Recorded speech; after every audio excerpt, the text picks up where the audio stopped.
আসসালামু আলাইকুম সুপ্রিয় দর্শক বন্ধুরা, সবাই কেমন আছেন? চলে আসলাম 25শে ফেব্রুয়ারি 2026 বুধবারের খুবই গুরুত্বপূর্ণ ঝড় বৃষ্টি, নিম্নচাপ এবং আবহাওয়ার বিশেষ বিস্তারিত লাইভ আপডেট নিয়ে।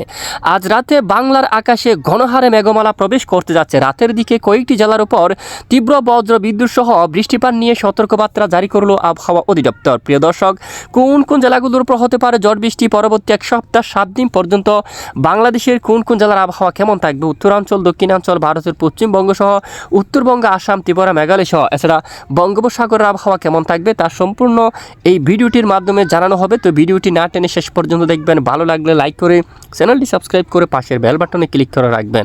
আর ভিডিওটি আপনি কোন জেলা থেকে সরাসরি লাইভ দেখছেন কমেন্ট করে জানিয়ে দিবেন। আপাতত এই মুহূর্তে বাংলার আকাশে ব্যাপক হারে মেঘমালা প্রবেশ করে গেছে। ভোর সকালে বৃষ্টিপাত হয়েছে, বিশেষ করে খুলনা বিভাগের কয়েকটি অঞ্চলে, যার কথা গতকালে আমরা জানিয়েছিলাম। সাতক্ষীরা, শিবনগর, সুন্দরবন, যশোর রাতের দিকে বৃষ্টিপাত হয়েছে অলরেডি এবং সকাল থেকে আকাশ মেঘাচ্ছন্ন অবস্থা রয়েছে। ফরিদপুর, লোহাগাড়া, মাদারীপুর এখানে আকাশ মেঘলা, রাতেও কিন্তু আকাশ মেঘলা এবং বিকেল থেকে দেখুন আকাশ মেঘাচ্ছন্ন অবস্থা রয়েছে। কাপাসিয়া এবং কিশোরগঞ্জ এখানেও রাতে আকাশ মেঘলা থাকবে, তবে সবটুকু জেলায় কোনো বৃষ্টিপাত হওয়ার সম্ভাবনা নেই। আকাশ মেঘলা থাকবে। মৌলভীবাজার, সিলেটের দিকে, তারপর বিশনবাপুর এখানে দেখুন ঘন একেবারে আকাশ মেঘাচ্ছন্ন।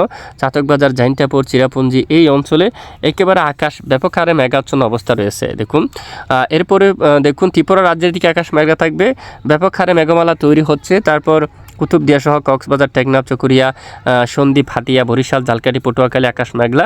বরিশাল বিভাগের কয়েকটি এলাকায় বজ্র বিদ্যুৎ সহ হালকা বৃষ্টিপাত হওয়ার সম্ভাবনা থাকবে। এদিকে নতুন করে আরও এখানে দেখুন ঘন হারে মেঘমালা তৈরি হচ্ছে পশ্চিমবঙ্গের দিকে এবং বালুচর, উড়িষ্যা উপকূলীয় অঞ্চলে মেঘমালা তৈরি হচ্ছে, সঙ্গে বৃষ্টিপাত হতে পারে কয়েকটি অঞ্চল জুড়ে। এখানে হঠাৎ করে বৃষ্টিবাহী মেঘ তৈরি হয়ে কিছু কিছু এলাকায় বিক্ষিপ্ত আকারে বৃষ্টিপাত হওয়ার সম্ভাবনা থাকবে। অন্যদিকে রংপুরের আকাশ প্রায় পরিষ্কার রয়েছে, রাজশাহীর আকাশও প্রায় পরিষ্কার অবস্থায় দেখা যাচ্ছে এবং আগামীকাল থেকে ধীরে ধীরে আবহাওয়ার পরিবর্তন করার সম্ভাবনা কিন্তু দেখা যাচ্ছে। আগামীকাল বুধবার 25 তারিখ নাগাদ দেশের আকাশ একেবারে প্রায় পরিষ্কার থাকতে পারে। উত্তরাঞ্চলে সিলেট, ময়মনসিংহ, রংপুর আকাশ প্রায় পরিষ্কার দেখা যাচ্ছে। তারপর হালকা আকাশ ঝাপসা থাকতে পারে। মেহেরপুর, ঢাকা পরিষ্কার।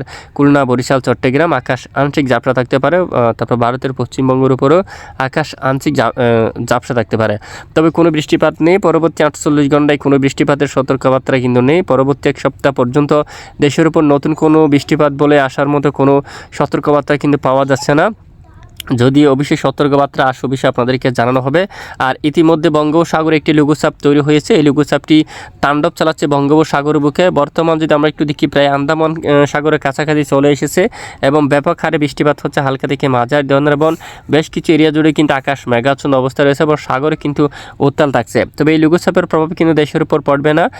উত্তর বঙ্গোপসাগরও স্বাভাবিক থাকতে পারে এবং পরবর্তী এক সপ্তাহ পর্যন্ত বঙ্গোপসাগরে নতুন কোনো নিম্নচাপ তৈরির কোনো সম্ভাবনা নেই বা 10 দিন পর্যন্ত দেশের কোথাও কোনো নিম্নচাপ বা ঝড় বৃষ্টি তৈরি হওয়ার তেমন সতর্কবার্তা কিন্তু এখনও পর্যন্ত দেখা যাচ্ছে না। নতুন করে পরিবর্তন আসলে অবশ্যই জানানো হবে, সঙ্গে থাকবেন। এতক্ষণ আমাদের সাথে থাকার জন্য ধন্যবাদ।